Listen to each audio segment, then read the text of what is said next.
Quelle est la profondeur réelle du vagin? C'est une question qui fascine, alimente les discussions et suscite énormément de curiosité, surtout chez les hommes. Depuis toujours, un grand nombre de mythes circulent sur la taille, la profondeur et la capacité du vagin à s'adapter. Certains pensent encore qu'un pénis très long est indispensable pour donner du plaisir. Mais est-ce vraiment la vérité? Pour répondre, il faut s'appuyer sur des données médicales et scientifiques précises. Au repos, sans excitation, la profondeur moyenne du vagin varie entre 7 et 10 cm. Contrairement à ce que certains imaginent, ce n'est pas un canal interminable. Et surtout, la zone réellement sensible, là où se concentre la majorité des terminaisons nerveuses liées au plaisir, se situe dans les 5 premiers centimètres. Autrement dit, la longueur n'est pas ce qui détermine principalement la satisfaction féminine. Quand une femme est excitée, son vagin montre une incroyable capacité d'adaptation. Grâce à sa structure musculaire et élastique, il peut s'étirer jusqu'à 12 à 15 cm.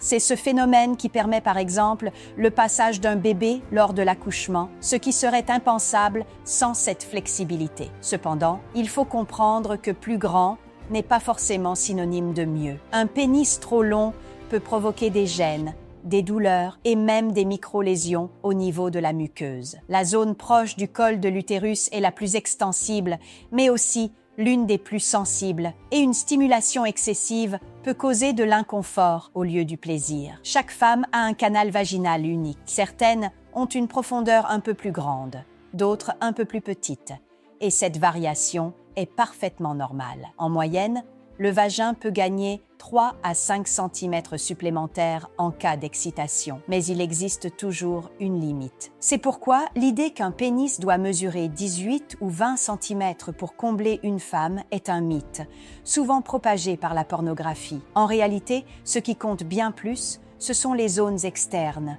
le clitoris, les grandes lèvres, le vestibule vaginal. Ces parties possèdent des milliers de terminaisons nerveuses, bien plus que le canal interne lui-même. C'est aussi pour cela que de nombreuses femmes atteignent l'orgasme grâce à une stimulation externe, et pas uniquement grâce à une pénétration profonde. La profondeur et le tonus vaginal ne sont pas figés.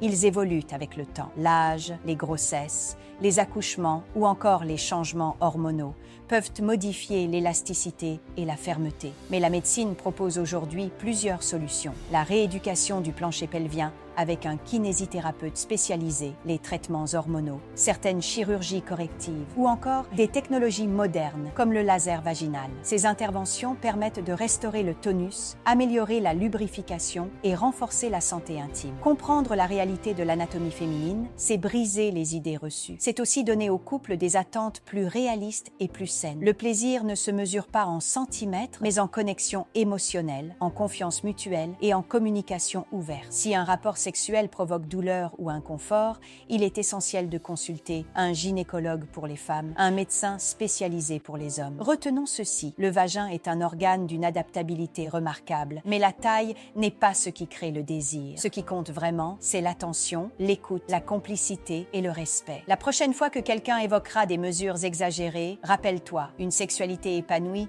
ne s'évalue pas avec une règle. Elle se mesure avec le bonheur partagé, le respect de l'autre et la capacité à explorer ensemble ce qui procure du plaisir. En connaissant mieux l'anatomie, on construit une intimité plus consciente, plus respectueuse et infiniment plus satisfaisante.